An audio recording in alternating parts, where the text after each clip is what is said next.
wasn't anything big, but I couldn't flex my elbow down like that. Live on for YouTube. years. Yeah. Okay. Excellent collection. Muy bien. Here we go. Here's to good friends. Cheers. Cheers. That's sort of an oaky afterbirth. What was that? She did tell me to get a beer and some cheese fries over at Eskimo Joe's. That's very nice, lovely. I only hope you feel this way when I'm done. Because I could destroy this night in 2 seconds. Why is that funny? Well, I think it's a bit funny to be trying to define nothing. Smooth as a bourbon on a summer day. Strong as a peated scotch in the winter night. This is a fair warning. The Catholic Man Show is about to begin. Slap some bacon on a biscuit and let's go. We're burning daylight.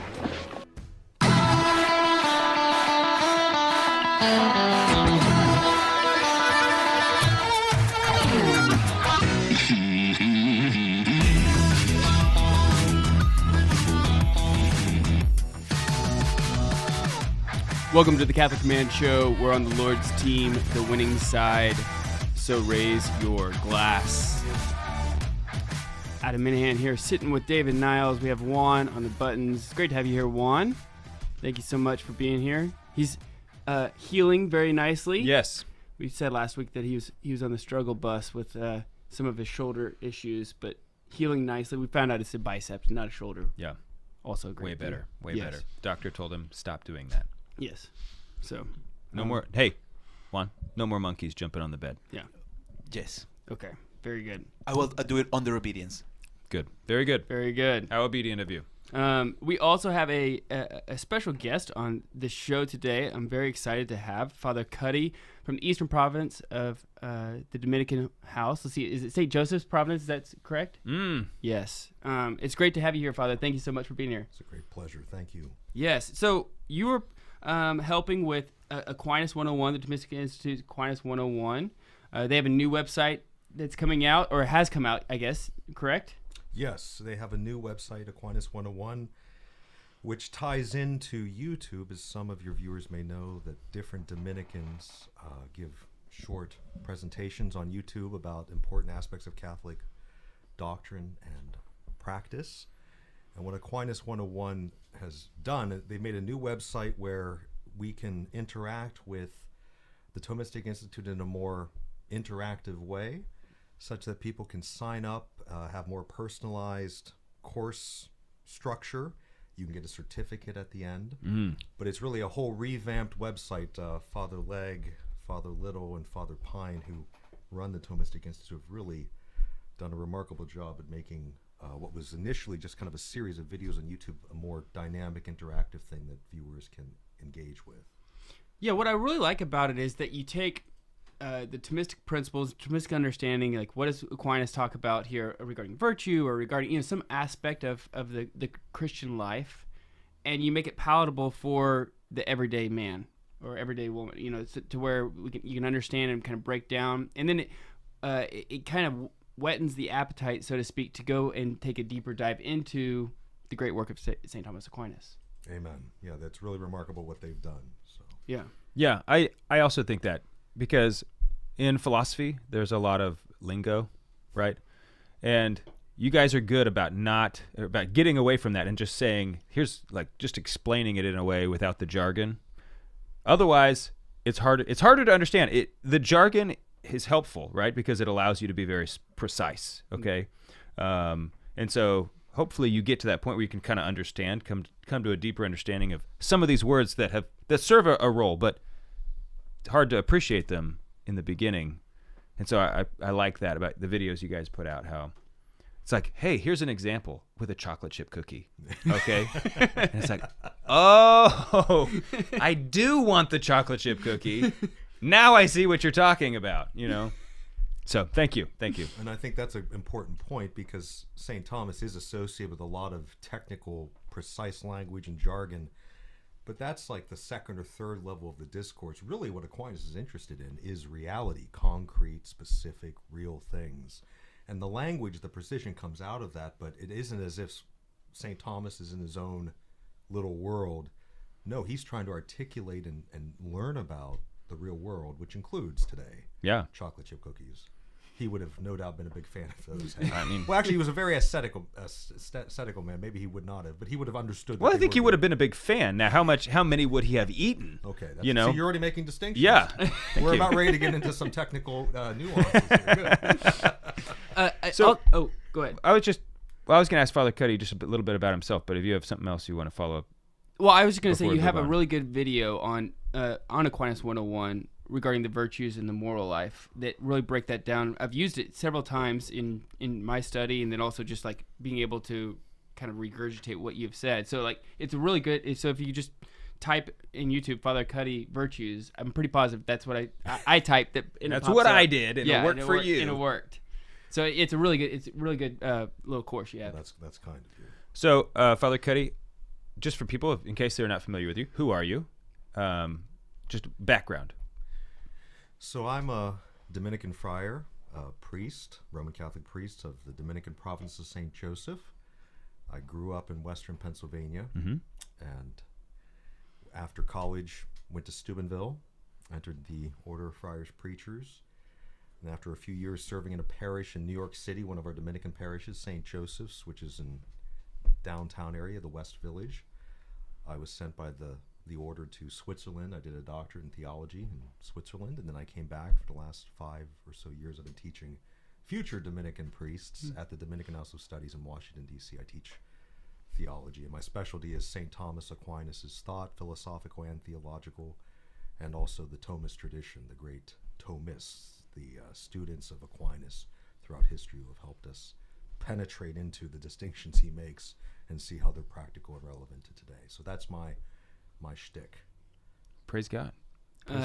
So those Thomists. So for people who maybe not know what that means, so these are just followers of Thomas Aquinas' thought, correct? Exactly. So if a lot of people ask me, so you've just asked me one of my favorite questions. If people were to ask what is a Thomist or what is Thomism, I would say that Thomism is intellectual monasticism.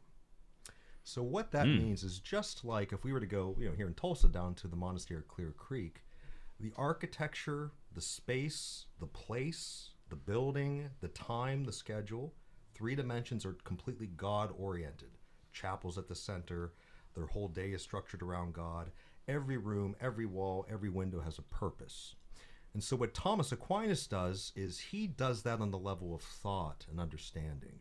He takes all the doctrines that we have in theology and all the principles that we have in philosophy and puts them in a very precise, wise, well-ordered structure. So Thomism is not so much a list of things we have to believe or that Thomas maintained, but it's fundamentally that order. So just as Benedict structured physical, natural reality, time, space around God, so Thomas teaches us how to structure our thoughts around God. That's Thomism. And what a Thomist is that's someone after Aquinas who does that ordering, replicates that ordering in different times and different places. Just like there were monasteries in Europe and now there's monasteries in the United States, Thomists bring the intellectual monasticism, the monastery, to different times and places. And examples would be, most recently, of course, Father Garrigou-Lagrange, the doctoral advisor in theology of St. John Paul II. Other great Thomists would include the Canadian layman, Charles de Connick. And if we go further back, the classical ones are my patron, Cardinal Thomas de Vio-Cajetan, Domingo Banez, John of St. Thomas, people like that. So, is there a distinction between Thomism and like Dominicanism? It's a good question. Historically, no. In fact, early on in our constitutions, not early on, up until a few decades ago, it was actually very funny, stipulated in the Dominican constitutions, the rule that we had to follow Aquinas and the Thomists. So historically, Thomism and Dominicanism kind of went hand in hand because the order recognized in Aquinas a unique grace of clarity about how to preach and teach the truth, which is our charism. Yeah. But today, of course, Thomism is not a closed and limited system. So there are wonderful discoveries and interesting aspects that Aquinas didn't see that other theologians that in the order do that aren't what Aquinas did, but that's fine. As long as there's truth involved, Dominicans give it 2 thumbs up. So Sweet. So one of the things we're going to talk about today is the intellectual life, like building this cathedral of the spiritual life, almost of the intellectual life. I think that a lot of times when people think about growing in holiness, the first, it's one of the things that come to mind is not, I should know more about God, or I should know more, take my intellectual life seriously. Why is that a false thought, or why is that a misstep? So it's interesting. Today we misunderstand the nature of spirituality. It's very common today for people to say, I'm a spiritual person. Very few people in the 21st century would say they're not spiritual. But what we mean by bringing up this topic of the intellectual life is to remind ourselves and everyone that there is no such thing as a non-intellectual spirituality. There's no division between our intellectual life and our spiritual life. Why is that? It's because our spirit, and therefore our spirituality, is our soul. Our soul is our spirit. Our soul is the seat of our spirituality. And in the soul, the highest and most defining power, the guiding power, is the intellect. One of the most famous sayings in all of Christian history is, as a man or a woman thinketh in his heart, so is he. And so how the mind thinks, how the mind is ordered, what the mind knows and is shaped by will affect our spiritual life. Okay, so we'll continue the conversation and kind of pick up on this thought as we kind of go deeper into the intellectual life and why it is important. You're listening to The Catholic Man Show with Adam Minahan and David Niles. We'll be right back.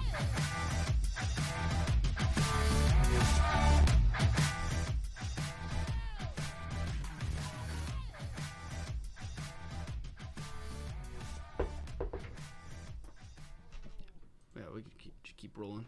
Today's episode brought to you by LaCroix. Well, it is an Ember Day. Yeah, that's true. That's right. LaCroix.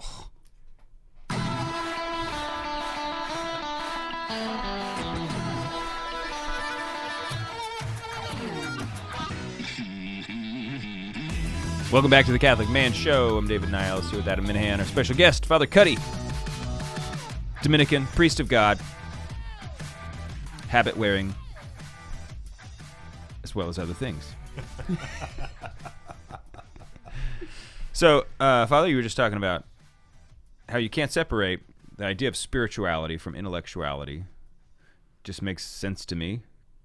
I mean, makes sense if you have, I think, a good understanding of the human person. And I don't mean a deep understanding. I mean a basic understanding of that we are like body-soul composites, okay? That you can't do something with your body that's not spiritual because your soul is what's animating your body, right? You can't separate these two things. It's like, my hand did something, I didn't do it, right? It's like, yeah, you did it with your hand. So why don't you just pick up where you left off? So that's exactly that. So spirituality is something all humans intuit is important to us, and our point is that the soul is our spirit. It animates our body. It's the power, the informing power, the informing essence of what we are, giving shape to what we are as a human person, our essence. And therefore the intellect is the highest power of the soul, guides our spirit, our soul, and therefore our spirituality. And just to make a clarification, when we say there's no such thing as a non-intellectual spirituality, what we're not saying is that being intellectual means being an intellectual. We're not after intellectualism where we, as wonderful as it might be, to puff cigars, wear tweed jackets, sip scotch, and have deep conversations. It's lovely. That's not what we mean, because as you say, even every human person has an intellect, and they do things deliberately according to their understanding and their reflection. And so one of the challenges, which you're already anticipating very helpfully in the spiritual life, is we find often, and even St. Paul talks about this, a seeming division within us. It's possible for a Catholic man to know the truth about God, to understand the importance of the virtues, living according to the true good, and yet feel drawn to things which he knows are not in accord with what God has ordained in his wisdom and in his love. And what the recognition of the intellect's role in all of this is very helpful is that the intellect guides the most important decisions that we make. It's the captain power of the human person. We have the intellect, the highest, the will, the intellect's appetite that moves towards the goods that the intellect sees, and then what Aquinas calls the sense appetites, are the emotions that are drawn towards sensible goods. And what people often experience is a tension. The intellect knows I should do this, but the sense appetites and the emotions go here. And I like to use the example that many devout Catholics think that everything's about the will. We would call this a voluntaristic spirituality, that the way to grow in holiness is to beat down the emotions, to make resolutions and resolve to do things. But if we understand how the intellect, the will, and the emotions work in a unified way, there's a very interesting dynamic comes up. So for example, let's imagine you both have started a nonprofit organization of doing some good somewhere for a big group of people. Which Catholic radio station. There we go. station. Beautiful. Just for instance. For example. Yeah. And let's imagine, contrary to fact, that I'm a multi-billionaire. Okay. All right. And I come to you and say, you fine gentlemen have done a good work. I appreciate your vision and what you're doing in this nonprofit. And so I would like to make a donation. And I say, you can pick. And I'm holding up 2 envelopes. Here's 2 checks. You can choose one of them. And you say, thank you. So you look at the first one. It's a check written out to your nonprofit for $1,000. Not all right. bad. Okay. Yeah. Yeah. But the second check is written out to your nonprofit for $1 million. I'll take both. The good man. But what we're not going to do, if both is not on the table. Okay. All right. Fine. Is you're not going to put down those envelopes, pull out, the Divine Mercy Chaplet, as holy and as good as that is, begin breathing deeply, and what are you doing? I'm preparing to make an act of the will, to make sure that I choose the better good. I'm going to make a resolution. Breathing deeply, meditating. It's like, no, immediately, as soon as your intellect sees there's more good in the $1 million check, your will and your whole being moves to that. Mm-hmm. So if we apply that to the spiritual life, all problems in the spiritual life come down to some, it's not the complete problem, but some misunderstanding. Either I don't understand how good God is or the virtues are, or I don't understand fully how disordered, not good, vice and sin are, or I don't understand how I work and hold together as an integral whole, the human person. True and authentic and liberating spirituality is when the mind enters deeply into the truth that is God, sees how good he is and how good all things that he's made are, and then understands, contemplates, moves towards their integration.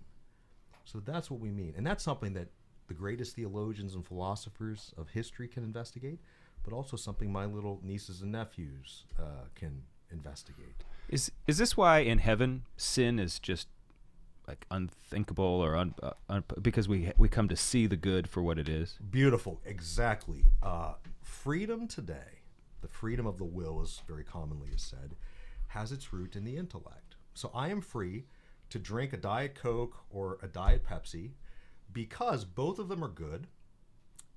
They have attractive elements to them, but they're not perfect. Maybe Diet Pepsi's too sweet for me and I prefer a little bit of the nuance of the Diet Coke, et cetera, et cetera. We're free because we see good things, we can choose them, but nothing that we encounter in this life is good under every aspect. So that's why it's good, so therefore I can choose it, but it's not good in every aspect. Even if it's in the next room, that's a not good. I don't want to drink Diet Coke, I have to walk into the next room. Diet Pepsi's too right far here, away. Too far away. But you're right, in heaven, when we see God face to face, we will see the ultimate good as he is, and we will see in no way no disadvantage. So that's why it's impossible for anyone to go to heaven to see God face to face, infinite goodness, and turn away because there's no aspect under which he's not attractive. Exactly.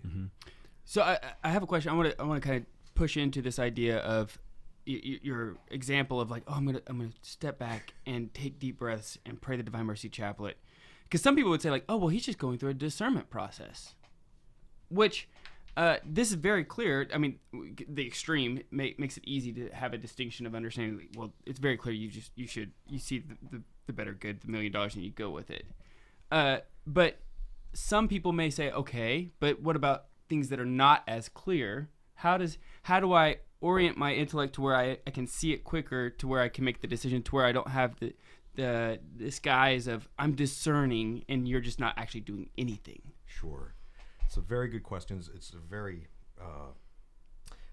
human action has many moving parts, and that's why we kind of gravitate towards the process of discernment, which is kind of an awareness that when I reflect and make decisions, I'm thinking about all the parts. And this is where one of your other guests, Father Gregory Pine, Dominican priest, my brother, his book on prudence is very important, because as you recall, the 3 steps of prudence, Aquinas calls them the 3 potential parts. There's counsel, then there's judgment, and then there's execution or command. Counsel is very important, because what I do when I'm trying to make a decision about what I should do is I seek advice and wisdom from others who can help me parse out the advantages and the disadvantages, the strengths and the weaknesses of any possible decision. But that's not enough, just seeking advice. We know some people that will ask advice from everyone until they get the answer they want. Yeah, exactly. Forever. Aquinas says it's after you've sought advice and saw the goodness, what is the most good, the best decision to make, then you yourself have to make an individual judgment. This is what is good for me to do now. And then that's the second step, judgment, determining based upon, in light of the advice you've received, the counsel. But then the most important thing for prudence, of course, is command. The problem with discernment is that it can, without command, execution, doing it, that's what command is for Thomas, discernment becomes an end in itself. It's a never-ending kind of mind, wandering around the mind palace. And for Aquinas, the posture of the human person is not looking down into my own spirituality, into myself, what's happening here.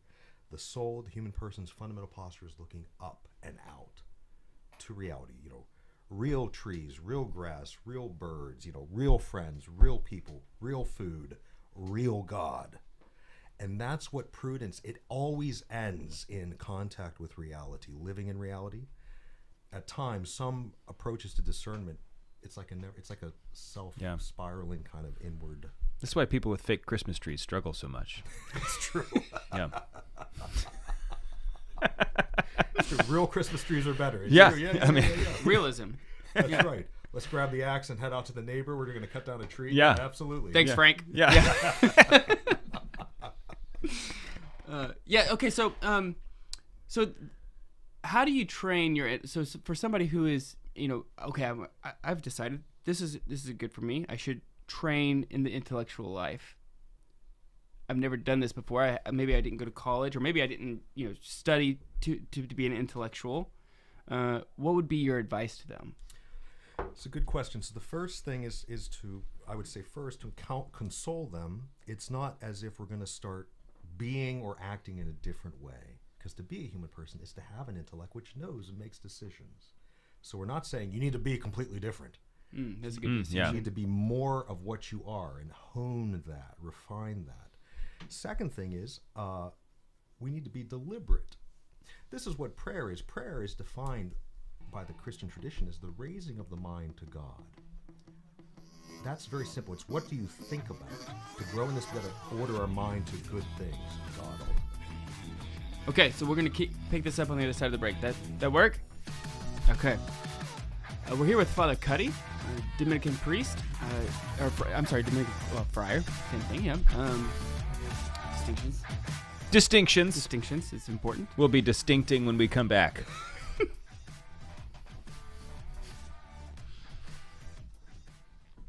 It's just the verb of distinctions. You're distincting. Distincting. Yeah. That. It's a thing. It's an intellectual podcast. It's a thing. Yeah. Okay. It's also shorter than distinguishing. So. Concision is important. Welcome back to the Catholic Man Show.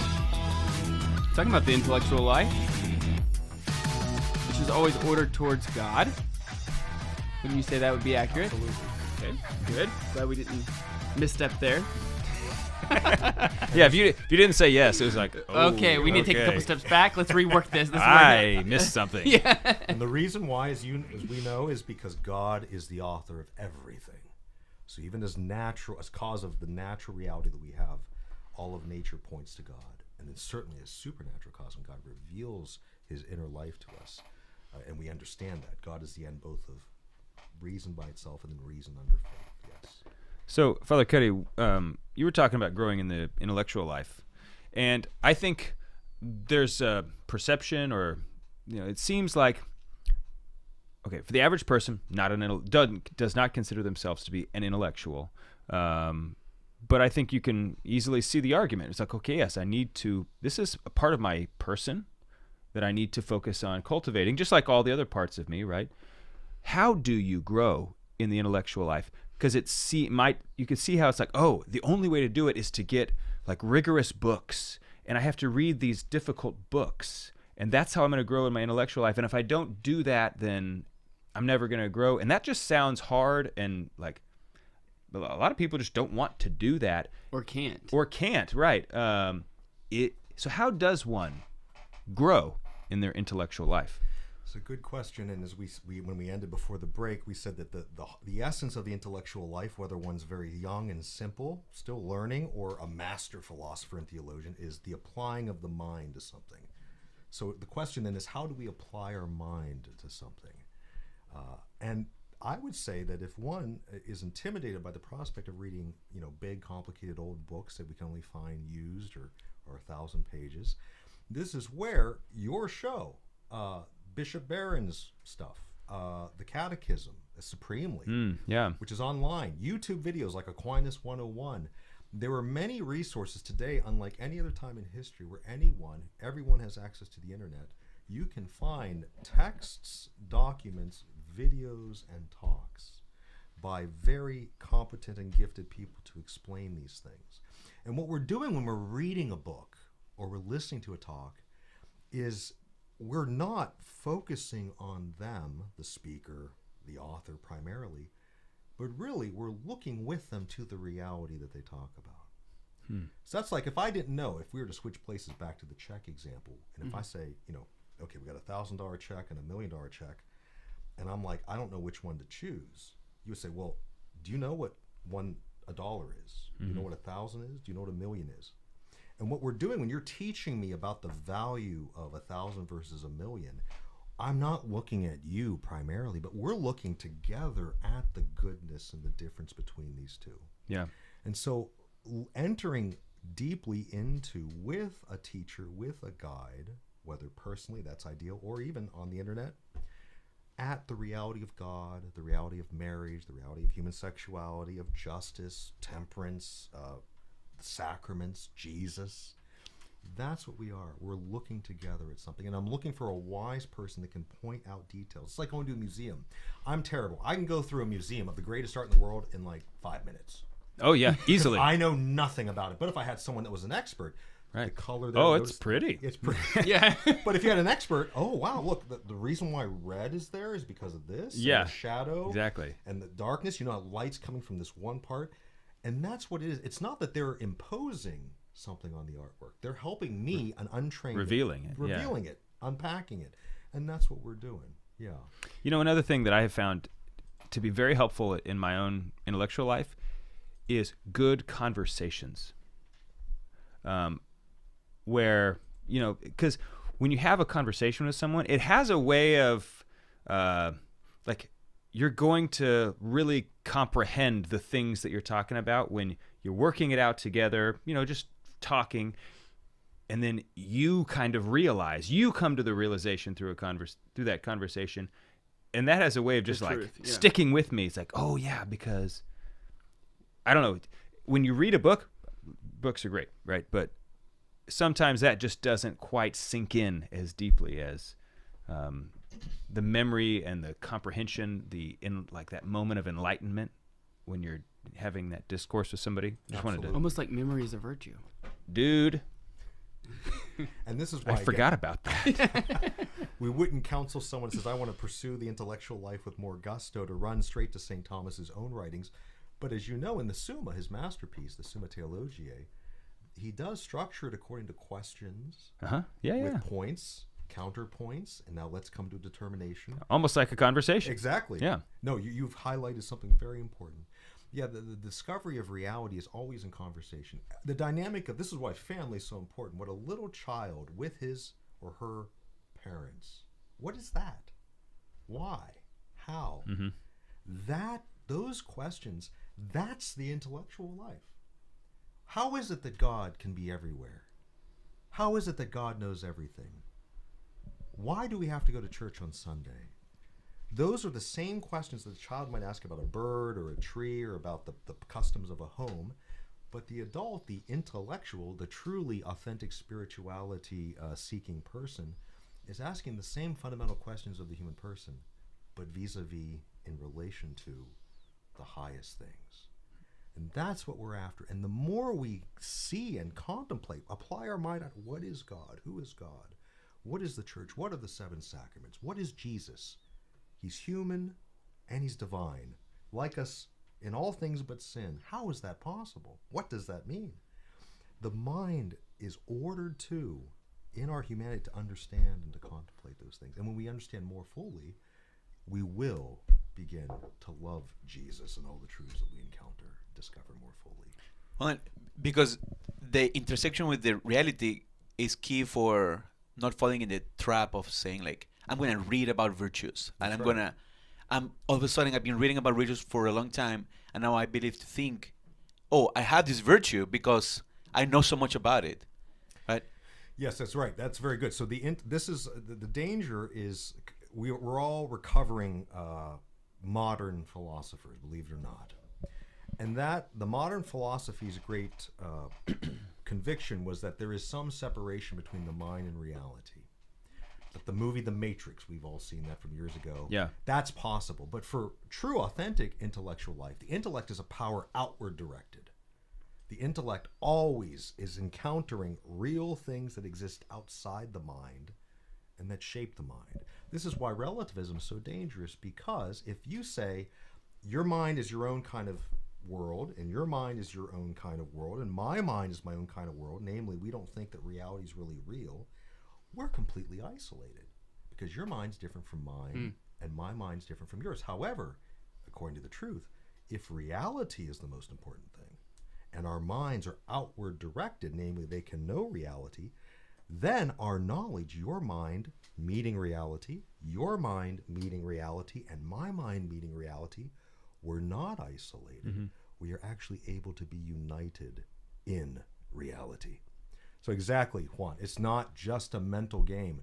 That's the fear of that is really a modern thing. They think the modern philosophy basically thinks, after René Descartes, Immanuel Kant, and Hegel and others, that the mind can be kind of a solipsistically isolated thing. No child thinks that. Right. So when we, when we put our intellect in accord with reality, there are times in which our emotions, like you're talking about, okay, intellect, will, and then emotions. There are times in which, and we see this today a lot, that our emotions get into the way and obstruct our understanding of what the highest good is. Can you maybe unpack, like, why is it that the emotion, like, what are the emotions and how do we temper them to where they do not interfere with the intellect? So excellent. It really is the dynamic of the Christian life. Many of us in our moments of weakness would say, "Oh Lord, if I only could stop being attracted, drawn towards these sins." Yeah. We kind of resent. I have said that. We kind of resent and regret our affect of our emotional life. When this is where St. Thomas is very helpful, because there is a view of the emotions that would treat them after the fall, because of original sin, because of concupiscence, that the emotions are, to use a metaphor, like rabid dogs. So the saint is the one that through penance and mortification has beat down the rabid, corrupt dogs of the emotions such that they're in the corner trembling and fearful, and they don't cause us any problems. Thomas Aquinas will say, no, that's not right. They're not rabid dogs because God made them. Rather, they're like puppies. puppies can go bad. If you had a little puppy and you let it run the house, the house would not be running well. However, fundamentally, puppies, although they can get into mischief, they're not objectively evil. They want to follow the guidance of the master. And so, this is to apply this to the intellect and the will. So, for example, let's imagine it's Good Friday, and we're walking down the street of downtown Tulsa, and we pass by a Ruth's Chris Steakhouse.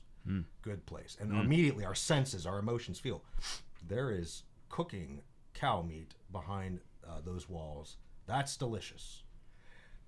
The intellect comes down and says, hey, what's going on? And the emotions are bodily, our desires, our concupiscible appetite, as the technical word would be. We're drawn towards that. The intellect says, what's going on?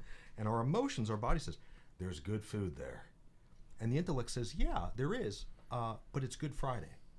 And the emotions, here's the big thing, the emotions say, what's Good Friday? Because the emotions are always connected with sensible reality, and Good Friday-ness is not sensible. Only the intellect can see that. Similarly to marriage. Imagine a young couple, very devout, Catholic, faithful, young, beautiful husband, beautiful wife get married. They go to their jobs, and the guy who's working, and there's a beautiful secretary that comes by. He feels drawn, and his intellect, his emotions say, hey, she's beautiful. And the intellect says, we're not married. The emotions say, what's marriage? Yeah. Marriage also is not, the state is not sensible. Right. Yeah. Well, yeah, I totally agree. Okay. That's the end of our time here on Catholic Radio. We're going to continue this conversation on the podcast. No, we have more. Oh, wait, we have one more. Yeah. Oh, gosh. Good. Okay. Praise God. Well, hang on. We'll be right back. Get a little ahead of yourself. I totally did. Yeah. When you said that, I was like, oh. I was like, didn't I bring this in? Yeah. Okay, good. He was just lost because that was so good. Yeah. Like, I was really thinking Yeah, I just about had, like, counting is hard. Well, and we can continue that. I raced That it thought. at the end, but a little more, yeah. Yeah, we'll unpack that a little yeah, bit more. That's great. Okay.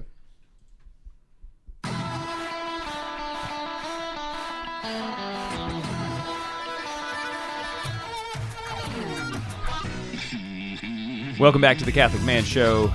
David Niles here with Adam Minahan. We're talking with Father Cuddy about human person, intellect, the will, spirituality, all the great things that we are as human beings. And Father, so you were talking about that relationship with our emotions and what exactly the emotions are, right? And that, it's like, yes, your emotions don't know what Good Friday is. The emotions just see things that are good, and they want them. Yes, sensible, physical, individual, particular goods. Exactly. And we don't... and that's good. We don't... Yeah, exactly. It would be bad if our humanity, in its most primal level, the affect of life, didn't desire good food. That's a broken human being. It would be bad if a man were not attracted to a beautiful woman, or if a woman were not attracted to a virile man, like Catholic Man Show host kind of people. Yeah. That would be disordered. Yeah. Totally. But the reason why, this is why the intellect, back to what we're talking about at the beginning, in case your listeners are wondering, what the intellectual life, that the emotions, they only see things on a very, they see good things but on a limited level. It's sensible, individual, particular. Some of the most important parts of reality are not individual, sensible, particular, like marriage, like Good Friday. So, for example, again, back to our husband and wife get married. A couple months later, the husband, very devout, faithful husband, feels himself being very attracted to a beautiful woman that works in the office. He says, "What's wrong with me? Why do my emotions feel drawn to her by the sound of her voice, her beauty, when I love my wife?" And the intellect says, "Well, you see, your emotions don't." You don't know about something called marriage. Marriage doesn't walk down the street. Marriage doesn't grow in a tree. It's a spiritual reality. And the intellect says, that's why I'm in charge, because I'm like the helicopter power. I can understand goodness in all dimensions, physical, sensible, like you can, emotions, but also spiritual goods, like marriage, like Good Friday. And like puppies, the virtuous person is not the one who never feels drawn to beautiful, delicious, good things. But the virtuous person is the one who knows that emotions are like puppies. Yeah, puppies get excited, but puppies are good and they want to follow the guidance of the master. Intellect, prudence. And so we never resent our emotions. They're not rabid dogs to be beat down. They're meant to be trained and ordered by virtue so that they can participate in the threefold hierarchy of the human person: intellect, will, emotions. The emotions want to participate in that, but we have to let the power that's the highest and that can see the most, physical individual goods and spiritual universal goods, we have to let that power, the intellect, lead. Right. And it's so important because only through the intellect can we come to know the greater good of marriage, for instance, over just the next woman. And without that, and once you come to understand that that good is so much greater than just following your appetites, then it gets easier and easier to not follow your appetites, right? Because we're becoming well-ordered and well-governed. Freedom. Right. That's right, because it's interesting. So the appetites are ordered to the good, and what the intellect does is it shows us where the most important goods are. Yeah. So the sense appetites, they see true goodness. This steak is good. This woman is beautiful. But the intellect can come down and say, oh, you're right, she is beautiful. That is good steak. But there's a greater good here, that if you forsake this, marriage, or, living Good Friday, penance, the church, you will hurt yourself. So it's not as if the intellect works against the appetites, the will, and I know that's not what you're saying, but the intellect is able to see more of the good. The intellect's like the X-ray vision of goodness. Sense appetites kind of see in black and white. The intellect can see goodness in all colors and say, you're right, there is some goodness, but there's more goodness you guys can't perceive. Right. So follow me. So that's why the healthy, happy, virtuous person is not oppressed. I've just killed my emotions. No, the emotions say, I know we're not seeing all the goodness, but we're following the intellect. And that's great because we're a team player. Puppies want to be part of the household. So let me ask you this, Father, because I think it's easy to think that, in the Garden of Eden, before the fall, like maybe it wasn't like this, but maybe it was. I don't know.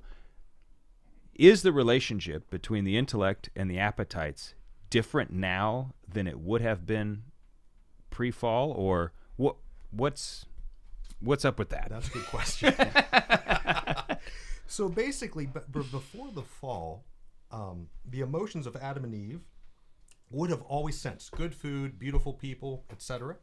But as soon as the intellect came down, the emotions were like the perfectly trained puppies. Okay, whatever you say, we're going with it. Today, we have the disadvantage where sometimes the puppies, they see, okay, I will sit, maybe. So there's a slight resistance. I'm going to keep whining. That's right. So that's called concupiscence. That's what we're dealing with. But the important thing is not that before the fall, they were good puppies and now they're rabid dogs. No, they're still good puppies. The problem is today, the difficulty that we have after the fall and even after baptism is that puppies resist a little bit. However, they still want to follow the guidance of reason and the will. So that's the difference. But no, Adam and Eve, it wasn't as if they would sense. That's what they're for. To help us sense good things, to sense what is not good, to overcome difficulties. And it's just today we have the puppies have a mind of their own. They still want to follow it, us, but that's the challenge. I think that Catholicism is often accused of being sort of an oppressive, religion or ideology, and it's just not, because the Catholic faith, truly understood, fully embraced.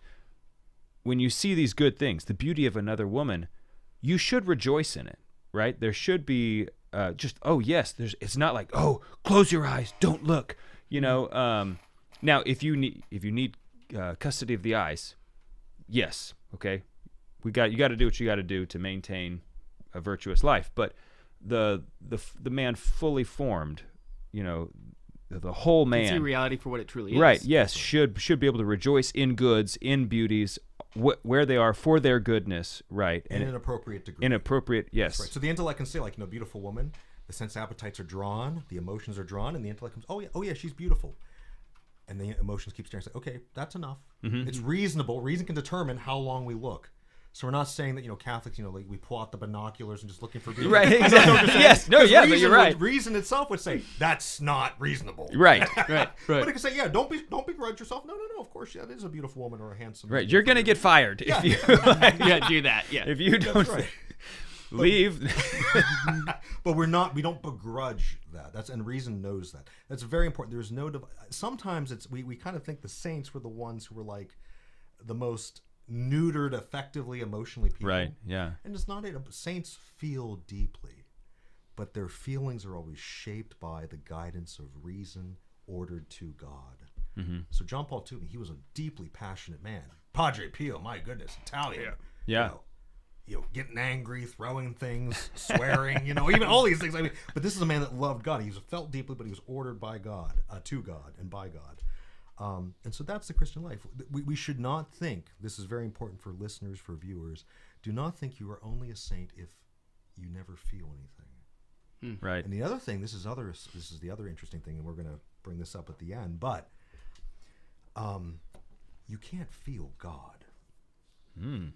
This is the other thing. People that live by their emotions, that use emotions, even discernment to say, okay, I feel God is here. You might feel things that are from God. God can create feelings.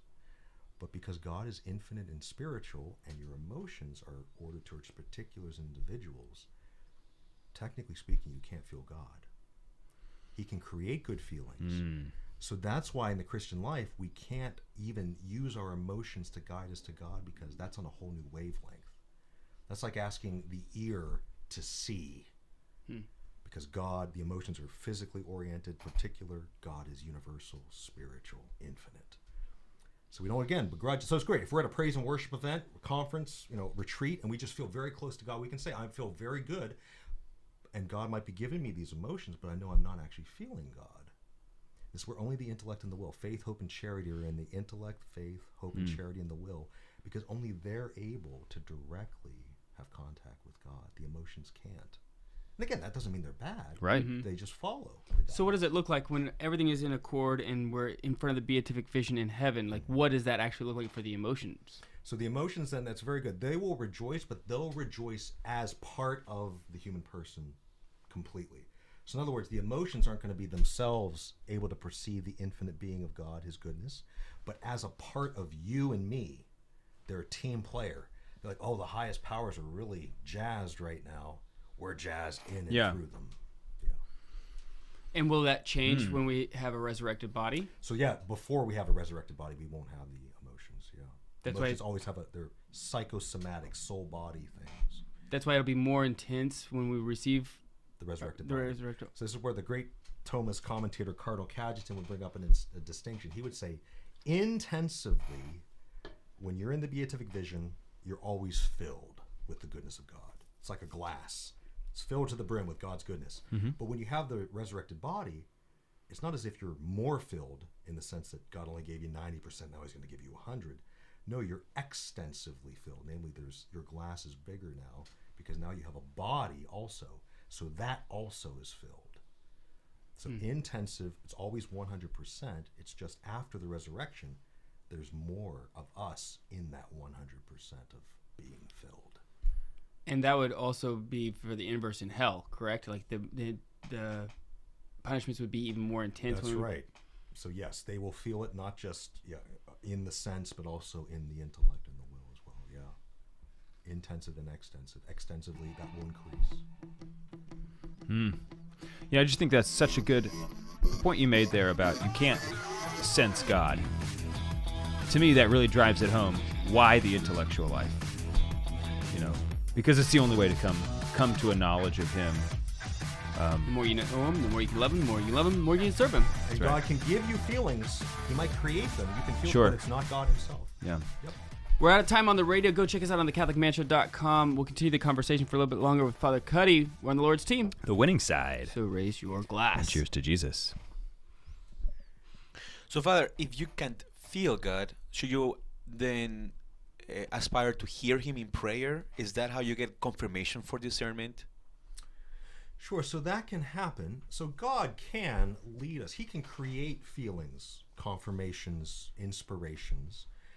But most of the time, as we've all experienced, God says, I've given you through the Bible, magisterium, tradition, your reason, the natural law.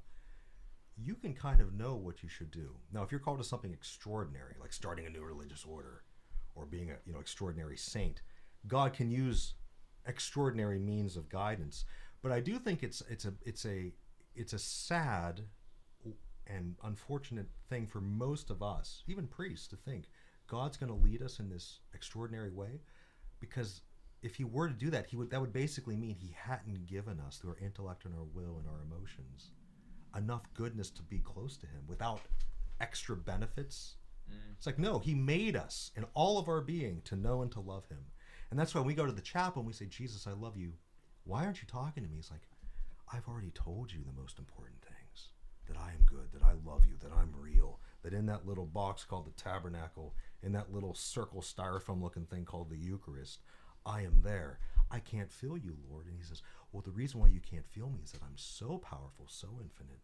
It's beyond your comprehension, and it's beyond your sensation, your emotions. And in fact, were I to be sensible and comprehensible by you, you wouldn't be getting me, because I am infinite. This is where Father Pine's work on prudence, I think his book is marvelous. It's about prudence. God has given us the power of reason. Reason is not an infinite power.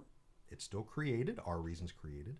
But it is the highest power that God says, yeah, I've given you this power that you can follow, know, and love me with your intellect and your will. Yeah. Too many Christians that try to live their life by the emotions end up getting because we feel like we're doing something bad. We've all had the experience of going on a retreat. We feel very close to God. We might even think we are feeling God. We come back and we're like, oh, man, I don't feel this anymore. So then we try a new method of prayer, a new retreat, a new spiritual director, a new church, a new podcast. Don't try that. This is the best. to try to get those emotions. And we wonder, why does this, what am I doing wrong? And it's like, no. God works. I'll give you my favorite. God works like a 1930s young man courting a young woman.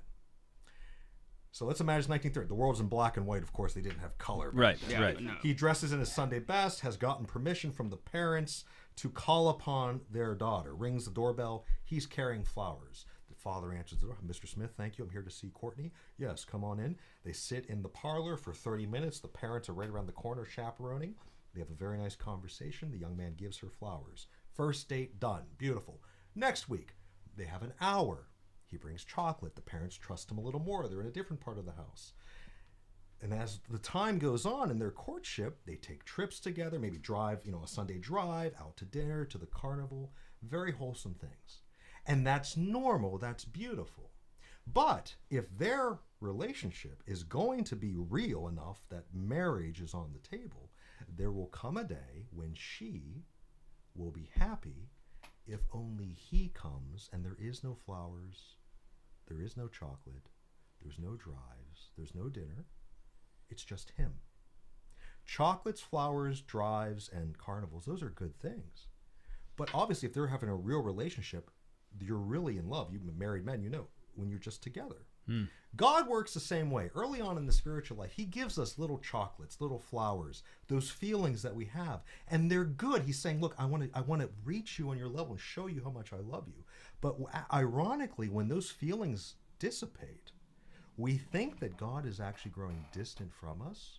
But it's actually a sign, if we're living virtuously, that he's actually becoming more intimate with us, because he says, I'm just going to give you myself now. And ironically, when he just gives us his undiluted self, to speak inappropriately or metaphorically, we feel nothing, because he's infinite. We can't sense him. And this is where Mother Teresa, when she died, we remember St. Teresa of Calcutta, they said that she had taught, I felt nothing, I feel like God doesn't exist. She had written all these things, were discovered after her death. Everyone said, see, she was an atheist. Or No. She knew, as a contemplative, that Jesus was there, but she was simply saying, I can't sense him. And she knew, she had good spiritual directors that told her, no, God, the King of Kings and the Lord of Lords, is 100% with you. And he's actually most intimate with you, because now he feels like I can just give her my undiluted self. And that's where you have to live by faith. I know Jesus is real because he told me the Eucharist is real, prayer is real, not because I feel it. And he's not going to do that to somebody who's not ready. Exactly. Right?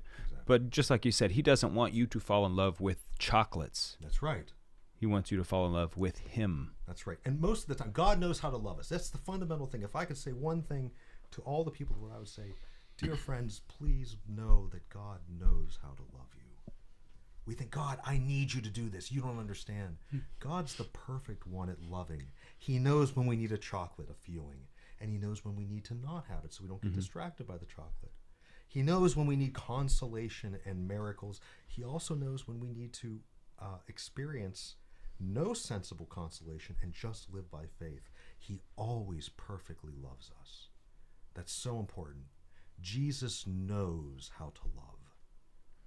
And so if we're feeling great, no one should, I'm feeling too good. That's bad because that's just a chocolate from Jesus. I want you. No, Jesus says, I want you to have this. Right. On the other hand, I feel nothing. Lord, I say, Jesus, I love you, and it doesn't seem like anything's happening. I need something more. It's like, Jesus knows what you need. Right, yeah. So let me just ask you this question. This maybe sounds like this is going to be a big question, but we'll be the judge. Okay. So what is the essence of the intellectual life? Or maybe what is the end? Because I can picture somebody saying, okay, well, I'm going to go out and study and I'm going to learn, right? Is that the purpose?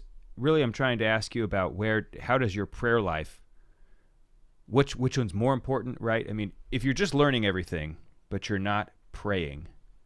This gets back to what Juan was saying earlier. Are you actually getting anywhere? And what if you just start praying and you don't study? There's a trade-off here. Take that and give an answer. That's a very important question. And the essence is there is no such thing as non-prayerful sacred study, and there's no such thing as prayer without some intellectual reflection. Mm-hmm. Because the prayer, again, the classical definition, it's not just a Dominican or a Thomist Aquinas thing. It's all the tradition is raising of the mind to God. So when you're reading a book about about the Trinity, and your mind, the intellectual life is the mind being conformed to, shaped by reality, your mind is trying to understand how is it we have one God, but three divine persons, Father, Son, and Holy Spirit. And the more your mind grapples with that, your mind is being raised to God. That's prayer.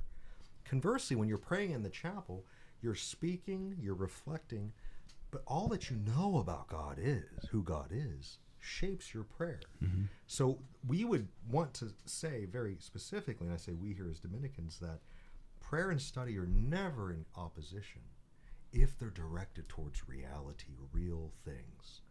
And again, this is the danger. If the intellectual life becomes, I'm learning facts about God, but not God himself, you're no longer studying the real God. Because you can't separate truth about God from truth of God. It's not a mind game. It's not an intellectual thing. Many intellectuals, even devout Catholics, they like to spar in the intellectual life. Well, what do you think about this? Let me give you this. Or what do you think about these debates? We can do that as long as the end is to know the truth about reality and the cause and redeemer of all of reality, God. It never, that's why I keep bringing up the children, we never ultimately graduate from what we were like as a child. The child who asks, what's that? Oh, that's a squirrel. He or she's not trying to become a biologist, a zoologist. Right. They're trying to know, what is that? Uh-huh. Why does that happen? That childlike orientation to knowing the truth about reality and living in it and delighting in it, children experiencing snow for the first time, that's the fundamental human entelechy, to use the big word, the orientation of the human person, mind, the intellect, the will, the sense appetites, to be outward directed. So the essence of the intellectual life then is fully, intentionally, comprehensively to know and live in and be shaped by reality and the God who made it. So I'm often asked, if I give a talk or I have students in Washington, they'll say, I'm dealing with an atheist. What are the best arguments to use against his atheistic arguments? How would you do this? And I say, well, to be honest, I would, what would you do? I say, well, I'd probably invite him out to coffee. And they're like, what? Yeah, I'd take him to a museum, or I'd take a walk with him on a beautiful afternoon. Why is that? It's because the way to deal with an atheist or an intellectual problem is not to climb into his mind like under a car hood and begin to tinker. Mm-hmm. So that's the problem. We got to get out of your mind coffee, friendship, real coffee, Mhm. real connection, real culture, the museum, real beauty, real nature.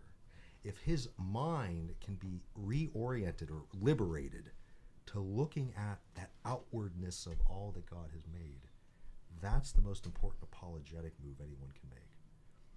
Very few people are saved through debates or arguments. Right. There are some, but only because they have already taken a truly honest interior disposition, like the child. Yes. Who I just really want to know. Exactly. You know, those people can be very helped by debates. Most atheists, I would say, have probably already made up their mind. That's right. And they're just like playing their cards. This is just what I'm saying because I've already decided, right? And for that person, your arguments are not going to work. Exactly. It's really the ultimate goal of the Christian life. Cardinal Cajetan says that we're not content. It's very beautiful, even in old 16th century Latin.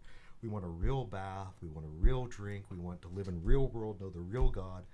If Garrigou Lagrange's summary of all of theology and philosophy is titled in English, Reality. It's free on EWTN's website. Type in Reality, Garrigou Lagrange. That's the perfect title. That's what the Christian, the philosopher, the theologian, the contemplative, the saint, that's the whole orientation of their life, to live in reality. We don't want to live in our minds. It's very sad to live in your mind. Yeah. You have any closing thoughts? No. Father, I dig it's been a pleasure and a lot of fun to have you on the show. I'm very grateful for you and for all your work. It's a great joy to be with you. Thank you for your work. And Catholic men, live in reality, be radical in reality. And the goal, the thing, as you both know, is that to be a father and a husband, even a spiritual father, we die first. That means we give ourselves for the sake of our bride, the family, for the sake of reality. So, your vocations are tremendous sacrifice for the sake of reality, so your children and spouses can thrive and know and love it. Praise God. If you want more conversations like this, go to Aquinas 101. You can find Father Cuddy, as well as many others. Many other Dominican priests named Dominic, Thomas, and Aquinas, who can eloquently, discourse on all the other truths of reality and the goodness that God made here on this earth. So, thank you once again, Father, for being here. It's a great privilege. Thank you.